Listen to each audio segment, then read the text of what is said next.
esperando você fazer toda a sua apresentação. Boa tarde, meninos e meninas do céu, tudo bem? Sejam bem-vindos. Como estão? Aqui a oficina Humanidades. Sejam bem-vindos, né? Quem conseguiu chegar, quem está chegando, fiquem à vontade. Nós vamos, então, né, dar sequência. Na semana passada, né, estivemos conversando sobre urbanização. Hoje, a gente avança um pouquinho, falando sobre os problemas ambientais urbanos. Aqui na sala, a presença do professor Saulo, que vai estar aí, né, auxiliando no chat. Qualquer dúvida, qualquer ponto, né, que tenham interesse, na verdade, de perguntar, pode fazer pelo chat, a gente vai conversando, vai batendo papo, né? João Augusto já se manifestou aí, seja bem-vindo, que bom que conseguiu, espero que seja útil para você também, meu brother. Então, vamos lá, gente.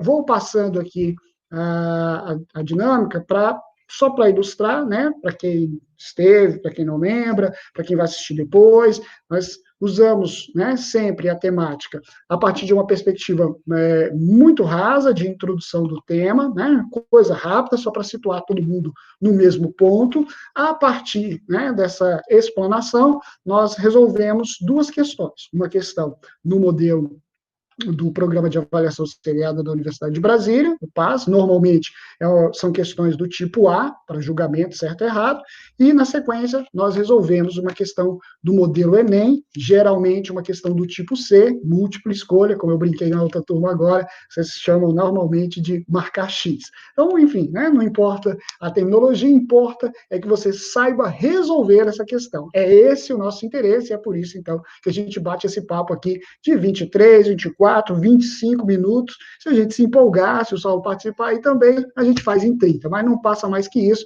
que é para não atrapalhar a novela. Então, vamos lá, galera. Então, já está aí projetado, já está apresentado aí para vocês, né? Um cenário de lixão. Vamos lembrar que o ambiente urbano, né? Primeiro, só existem dois espaços de sobrevivência no planeta, tá certo? Ou você vive no ambiente rural, ou você vive no ambiente urbano. Não tem meio termo. Tá? Mas eu sou igual Tarzan, moro na floresta. Brode e broda. Deixa eu te contar um segredo. Área rural. Acabou, não tem para onde correr, tá bom? Mas eu moro em Planaltina. Por mais que tudo testemunhe ao contrário, é área urbana, tá bem? Então não sofra por isso. Nós só temos o ambiente urbano ou o ambiente rural. Ao longo do desenvolvimento da sociedade, né, o trato, as relações que o homem passou a ter com o meio ambiente, eles foram, né, ao passo da evolução, também se traduzindo em uso, né, exagerado, pelo bem aí palavras minhas, claro, dos recursos naturais. E aí o uso desses recursos, muitas vezes, criando transtornos ao meio ambiente.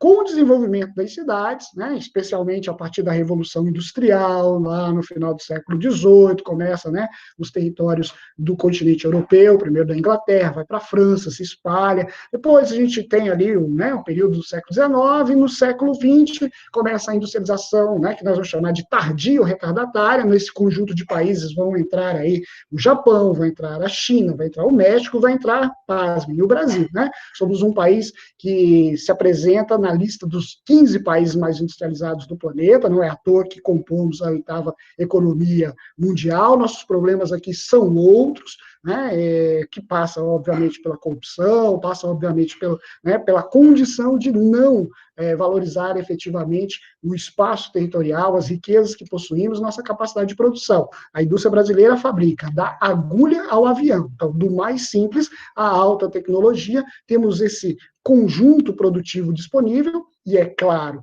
uma grande capacidade de produção de lixo. E aí, quando a gente fala de problemas ambientais urbanos, parte, né, desses problemas estão aí relacionados à contaminação do solo por descarte de lixo, né? Ainda ontem aqui em casa mesmo, na hora do jantar, minha esposa fez ali um pedido, e aí ela sempre reclama, poxa, para que tanto lixo? Então tinha embalagem disso, embalagem daquilo, e tudo esse produto industrializado, retirado do ambiente natural, descartado no espaço urbano, vai, né, se acumular aí nessas montanhas, né, de lixo, e, claro, trazer aí transtornos que nós já sentimos na pele. Para quem não sabe ou não ligou o nome à pessoa, ainda nesse dia, né, 18 de setembro, é inverno. No entanto, a nossa temperatura nesse instante é de 26 graus, com sensação térmica de 27.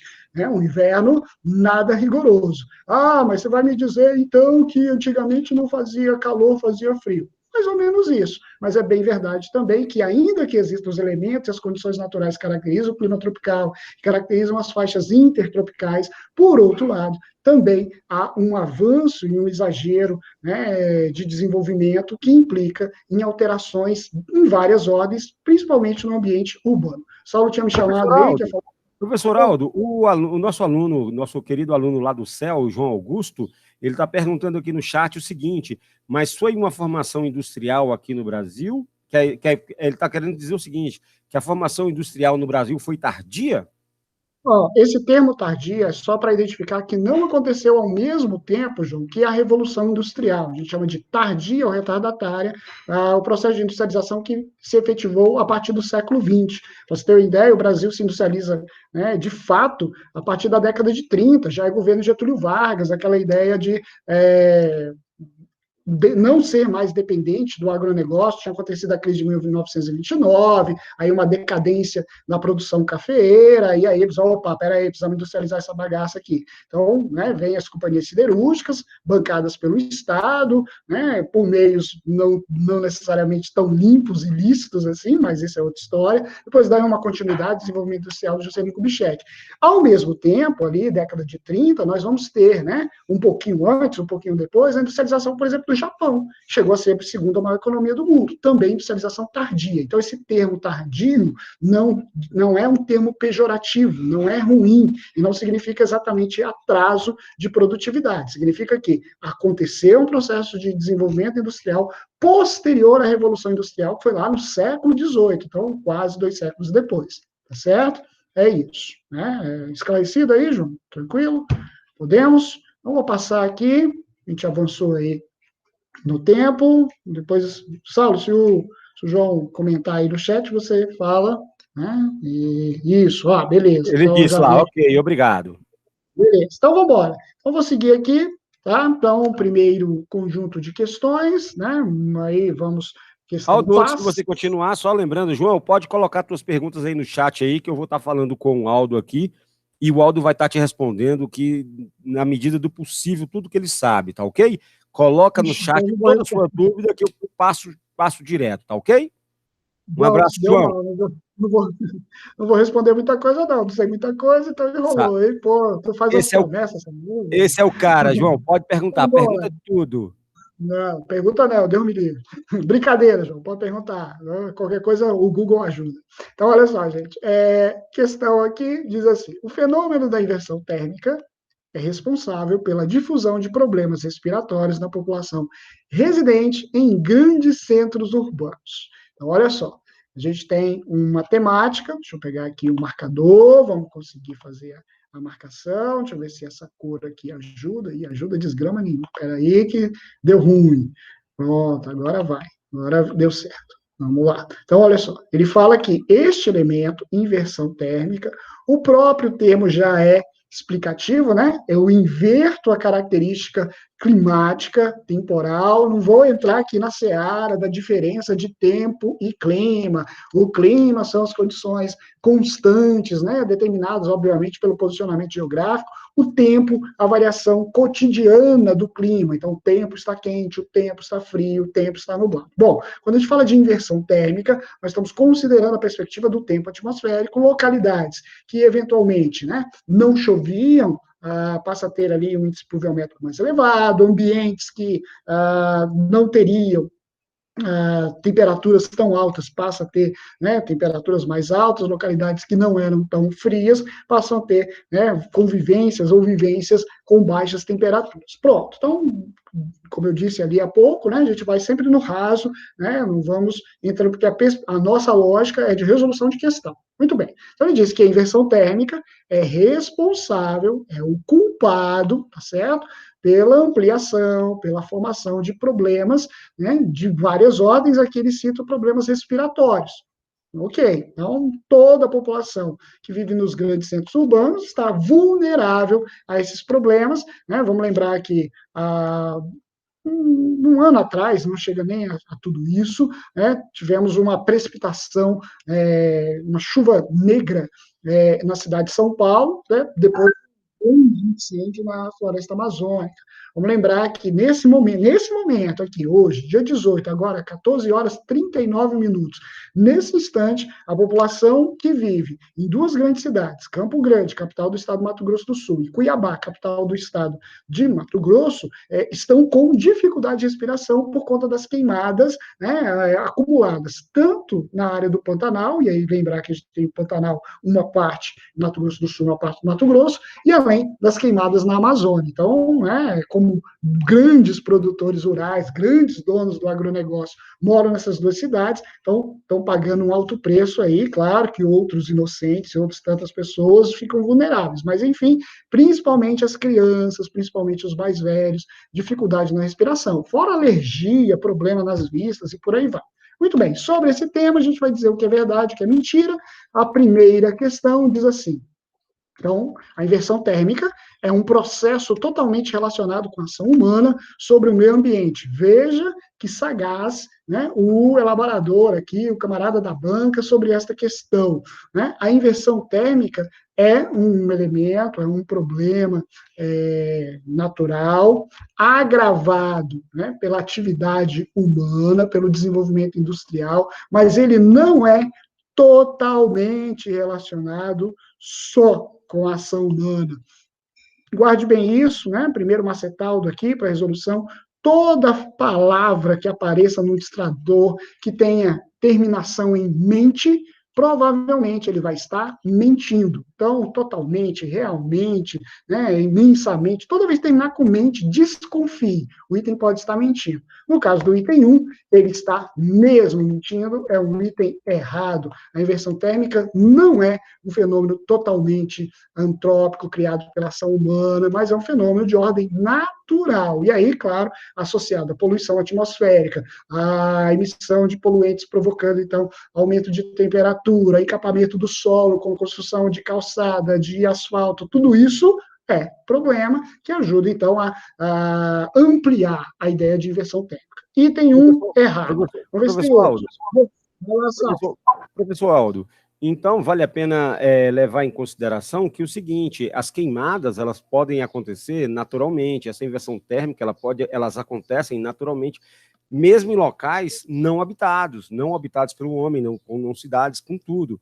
E podemos dizer que isso é um fenômeno natural, mas ele é agravado pela ação humana. Podemos afirmar isso? Com ressalvas, né, em parte. A gente tem muitos estudos, inclusive na UNB, né, sobre as queimadas, o que provoca a queimada no cerrado, se a queimada no cerrado é benéfica para o domínio morfoclimático, para o bioma, se não é, né, mas enfim, de fato, as queimadas elas podem acontecer aqui, né, mato muito seco ao nosso redor aí, então fagulhas pode provocar, e aí agravado pelo vento, pode provocar um incêndio, né, em dimensão expressiva. O que alavanca normalmente as grandes queimadas no Brasil, né, que é onde nós estamos tratando, é o avanço aí da fronteira agrícola, o desmatamento, né, a não realização do acero, e aí, enfim, são muitos problemas. Então, lembra lá, né, que os Estados Unidos está enfrentando queimadas agora nesse instante, Portugal, no ano passado, também passou por grandes queimadas, né, na Austrália nós tivemos grandes queimadas, então entre aspas, normal, mas não é normal, né, queimar aí 10% do bioma, como está acontecendo agora com o Pantanal, tá bom? Então, sim, e mais ou menos. Entendido? Vamos para 2. Ocorre a inversão térmica por meio da interrupção temporária da circulação atmosférica. Então, o ar, né, ele passa, na verdade, a ocorrer, como a gente chama a Amazônia, né, de zona sem vento, ao invés da movimentação das massas de ar acontecerem no sentido horizontal, elas ocorrem, na verdade, numa perspectiva vertical, fica mais abafado, então, ali não havendo, né, essa circulação para o lado comum, e aí a gente poderia entrar aqui no debate do El Niño, superaquecimento das águas do Pacífico, enfim, resolução de questão dá nisso, né? Você precisa lembrar de vários tópicos, vários elementos, para poder se envolver e respondê-lo corretamente. O fato é que essa informação está correta, né? Então, a inversão térmica, aqui eu fiz questão de colocar para que sirva de referência para você responder e entender o que é a tal da inversão. Então, olha lá, interrupção da circulação do ar, normalmente, né, uma sobreposição de camada de ar quente sobre uma camada de ar frio, e não havendo um interlace ou movimento das duas. E aí não tem precipitação, não tem... E aí o ar frio, que é mais pesado, né, normalmente por baixo, ele impede que os gases ali do espaço urbano, por exemplo, muito mais quentes, eles possam se dispersar. Então fica preso, e aí a gente passa a ter um aquecimento maior nessa localidade, tá bem? Então, mais ou menos isso. Item Professor C, Aldo, professor Aldo, eu sei que, pode professor falar. Aldo, eu sei que o senhor não é um rapaz do clima-tempo, mas essa inversão térmica é aquilo que causa essa sensação de deserto no Distrito Federal, com temperaturas mais baixas de manhã, altas na parte da tarde e mais frias durante o dia? É isso que a gente pode estar pensando e articulando essa questão dessa inversão térmica, esses aumentos súbitos de temperatura e baixas súbitas de temperatura? Vamos lá, de novo, é e não é. Primeiro, não temos clima de deserto, certo? O clima de deserto apresenta características de total aridez. O Distrito Federal está posicionado numa localidade de clima chamado tropical semiúmido. Então, tem um período de estiagem que coincide com o inverno e aí a umidade relativa do ar abaixa. O que nós temos, né, que lembra e que faz com que a mídia coloque, né, a referência com o deserto, é o tempo atmosférico daquele dia. Então, temos aí altas temperaturas durante o dia, durante a madrugada ela tende a cair. Se bem que nos últimos dias não tem acontecido isso não, né? As madrugadas também estão bem quentinhas. De qualquer modo, no caso do Distrito Federal, aí a gente entra numa lógica, né, de caminhar para essa inversão térmica, lembrar que o Distrito Federal sempre teve temperaturas mais baixas, hoje convive com prédios mais altos, né, os espigões de Águas Claras, os prédios mais elevados que começaram, né, a aparecer em Taguatinga, em Samambaia, né? Lembra que o gabarito do Distrito Federal era de prédios de até 6 andares, não era só para ver o céu facilmente, mas especialmente para que a gente pudesse ter, né, uma relação, um contato, uma convivência mais harmônica da circulação das massas de ar. Quando a gente pensa, né, na quantidade de árvores, e aí a vegetação natural aqui para o Distrito Federal se edificar foi amplamente desmatado, então, aí você ocupa áreas de nascentes, né, próximo a Sobradinho mesmo, construindo um posto de gasolina numa localidade onde haviam muitas minas. Então, tudo isso vai interferindo, vai promovendo situações, cenários de aquecimento, de aumento de temperatura da nossa sensação térmica. Ok?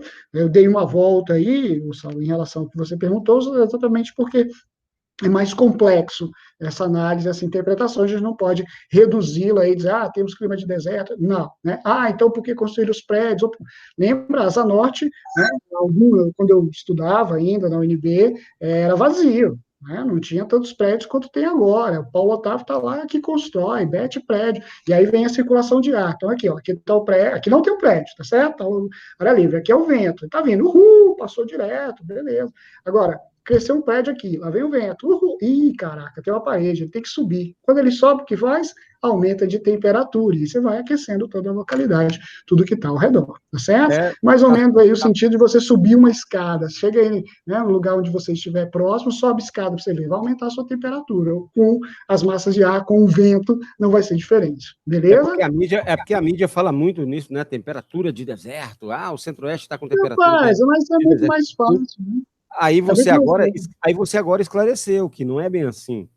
Eu gosto sempre de perguntar porque é muito tranquilo a sua explicação. Se torna mais fácil entender o que é isso, o que é essa interrupção de circulação, essa temperatura de deserto. Não, nós não temos temperatura de deserto. Então fica claro na hora de você responder uma questão, você saber exatamente que o que a mídia fala sobre o que é uma situação de deserto, um clima de deserto no Centro-Oeste, principalmente em Brasília, do que você saber realmente o que é, e isso foi elucidador.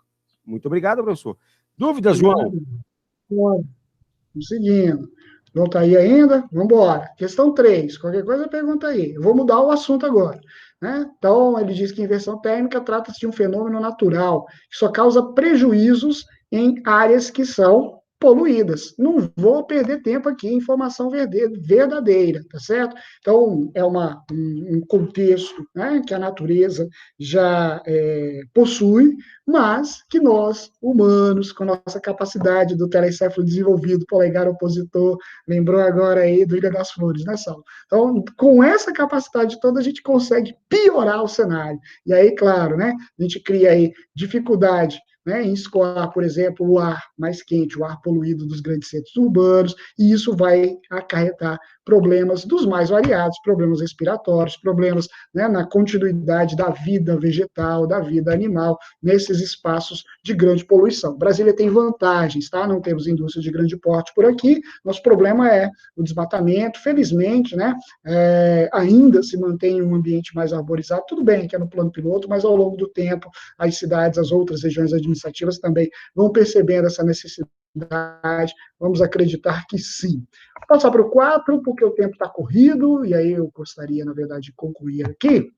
Vamos lá, ele diz, então, que esse elemento, né, esse nosso destaque aqui da inversão térmica, é uma consequência direta da formação das ilhas de calor. Para quem não lembra, as ilhas de calor é o termo que a gente chama de hotspots, ou os pontos quentes, essas localidades, né, também é chamado assim, mas há um fenômeno geológico com essa nomenclatura, não confunda. De qualquer maneira, o que a gente chama de ilhas de calor são ambientes que dentro de uma cidade tem microclimas. Dentro do plano piloto de Brasília, qual é a localidade de maior movimento, maior concentração de indivíduos? Aí a gente tem lá, por exemplo, o setor comercial sul. Naquela localidade, a média de temperatura presente nesse espaço é superior, por exemplo, à média de temperatura que vai estar nas quadras 2, diretamente ligado, ou bem próximo ali ao setor comercial sul. Então, as ilhas de calor, na verdade, é uma área onde eu tenho maior quantidade de prédios, quantidade de veículos. É esse o termo. Por isso, o item número 4 é fingido, mentiroso, políticos brasileiros. Errado. Beleza? Vamos Aldão, rapidinho para que Aldão, falando pode sobre falar. as Ilhas do Calor, rapidinho, essa semana passou no DFTV falando sobre os pássaros do Distrito Federal. Não sei se você chegou a ver, ele está dizendo o seguinte, que o aumento, está vindo muitos pássaros que não eram comuns para essas regiões de calor, essas ilhas de calor, até ele mostrou na esplanada dos ministérios, botou aquele negócio todinho assim, dizendo o seguinte, que os pássaros se adaptam a isso, porque com esses calor, com essa onda de calor sobre os ninhos, as fêmeas elas ficam menos tempo nos ninhos, e com isso aumenta a sua reprodução ao longo do ano daquelas aves que se reproduzem ao longo de todo o tempo. Olha só. Então, a ilha de calor ela pode ser benéfica ou maléfica, dependendo do ponto de vista de análise. Não sei se eu estou certo ou estou errado, isso aí é uma análise minha da reportagem. Não pode ser benéfica. Ela não é, tá? Assim, esses aumentos, esse aumento de temperatura, esses surtos de temperatura, né, vivenciados de ordem natural, ok. Mas a gente está falando de ilhas de calor, está falando de uma construção. Então, pensa, por exemplo, né, numa cidade o Gama mesmo, aí onde você está, né? Pensa na estrutura do Gama. A localidade hoje tem um número de habitantes, não sei, 200 mil habitantes, muito bem. Se de hoje, 2020, até 2025, ela passar a ter 1 milhão de habitantes, ou seja, aumentar 800 mil moradores, né? Em alguns pontos, próximo à feira, próximo ao estádio, não sei, em alguns pontos a temperatura vai aumentar, porque vai ser no lugar onde vai concentrar o maior número de indivíduos. E ali naquela localidade a gente vai ter, né, muitos problemas, ar poluído, nós vamos ter muitos problemas, né, de poluição sonora, teremos muitos problemas, né, da perda das vidas. Os pássaros vão fugir desses ambientes. No caso dos que estão vindo para Brasília, porque Brasília tem ilhas de calor específicas, então a gente podia fazer o trabalho de campo se não estivéssemos na pandemia. Vamos lá no setor comercial sul, vamos ver qual é a presença de pássaros lá. Nada. Agora, né, se nós procurarmos aqui na minha casa, né, todos os dias pela manhã e à tarde, os passarinhos fazem desfile, passeio. Por quê? Porque é atraente, e aí, enfim, temperatura elevada, fica mais quietinho, e aí, claro, sem Netflix, acabam tendo bebês, mas isso é outra história também. Vamos para o item número 5, rapidamente, já coloquei aqui que ele é mentiroso, então, porque é mesmo, diz lá, seus impactos são mais sentidos nos ambientes rurais. Se nós estamos falando, né, dos ambientes urbanos, essa é uma típica questão que você não poderia errar, afinal, como é que, na verdade, vai aparecer uma questão falando que os impactos de problemas, né, de ordem de inversão térmica na cidade é mais sentido no ambiente rural. Não tem nenhum sentido, errado. Vamos rapidinho, porque eu ainda tenho 6 minutos, o suficiente para fazer essa questão do chamado tipo C, uma questão Enem, conforme, na verdade, a gente falou aí no início do trabalho. Então, diz assim a questão. Muito comum nas cidades a prática da remoção da vegetação, aliada ao processo de hipermeabilização dos solos, pode ocasionar em tempos chuvosos. Primeiro, o acúmulo de resíduos tóxicos na superfície. Então, a gente falou de impermeabilização do solo, vamos considerar aqui, ó, eu tenho uma estrutura do solo de ordem natural, a um determinado ponto, essa estrutura do solo, ela vai ganhar uma camada de asfalto por cima, tá certo? E aí, aquela chuva que acontecia e que permitia a infiltração na estrutura do solo até atingir os lençóis subterrâneos, agora não vai ter mais essa possibilidade, porque o asfalto encapou. Pensa no encapar do seu livro, do seu caderno. Molhou ali, não vai ter o mesmo efeito como se molhasse sem que houvesse a capa, sem que houvesse a proteção. E não vai haver acúmulo aqui, né? Porque você vai ter ali uma potencialidade, uma movimentação muito significativa de elementos, de espaços, de ambientes, sobre a calçada, sobre o asfalto. Vai escorrer, vai escoar, tá? Eu já adiantei aqui, porque eu tinha arriscado, eu precisava visualizar onde é que estava o risco, né? Mas, enfim. Letra B. As águas pluviais que vão ser formadas, né, Aldo? As águas pluviais. Quando encapa o solo, eles vão criar essas águas pluviais, direcionar essas águas para um rio, para um outro lugar, que vai impedir que essa água naturalmente chegue aos lençóis freáticos, não é isso? Isso, exatamente. Aumento da média de temperaturas, não permeabilização do solo, no caso da chuva, que é o que ele pergunta, a informação é verdadeira, mas não responde à questão. Então, esse aumento médio de temperatura não é ocasionado pela impermeabilização dos solos na época de chuva. Letra C, redução da disponibilidade de água. Bom, a gente pode, na verdade, até pensar nessa temática, vamos pensar no sentido macro, a água do planeta é a mesma desde as primeiras precipitações. O problema é com a água potável, então não tem redução de disponibilidade da água no mundo. E aí é polêmico, a gente vai conversar sobre água nos temas à frente, vai aparecer a oportunidade de a gente conversar sobre hidrosfera. Letra D, intensificação da inversão térmica, não há intensidade, a gente acabou de falar da inversão térmica condicionada ao processo de poluição, e aí, por fim, quase que não dá tempo, a proliferação de processos erosivos, e aí a resposta já embaixo, à medida que o solo vai sendo impermeabilizado com pavimentação, com concreto, você vai tirando a vegetação, vai interferindo diretamente no processo de absorção da água. Por que o plano piloto tem tanta grama? Para equilibrar essa lógica aí de absorção da água. Óbvio que não consegue, na verdade, ter o mesmo resultado, e aí, claro, que nas áreas mais periféricas, como acontece com a Ceilândia, como acontece fora do Distrito Federal, aliás, também, Lusiânia, tem esses casos aqui na Vila Rabelo, eu digo aqui porque é na parte norte do Distrito Federal também, é possível ver muitas áreas de vossorocas, que são um grande processo erosivo. Tá aí, letra E de Eita Ferro como resposta. João e demais amiguinhos que estão aqui presentes, professor, vou chamar de professor, o nosso psicólogo Alaí, que também está aí, professor Saulo, muito obrigado pela presença.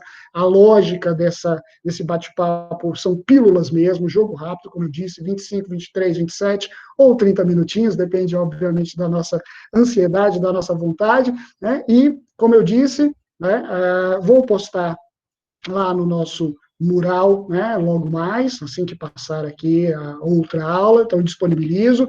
João, souber de alguém que tenha interesse no tema, solta lá o link no grupo da turma, e lembre-se que todas as sextas-feiras nós estamos aqui nos revezando, hora geografia, hora sociologia, filosofia, vem aí história também, a gente sempre nessa pegada de um tema principal e ainda a resolução de alguma outra questão, no caso de geografia, eu prometo, sempre uma questão paz, sempre uma questão Enem, tá bom? Então, um bom final de semana para todo mundo, um grande abraço, se puder, fique em casa, se não puder, usa aí a máscara e, enfim, cuidado e zelo, não é tempo de abusos.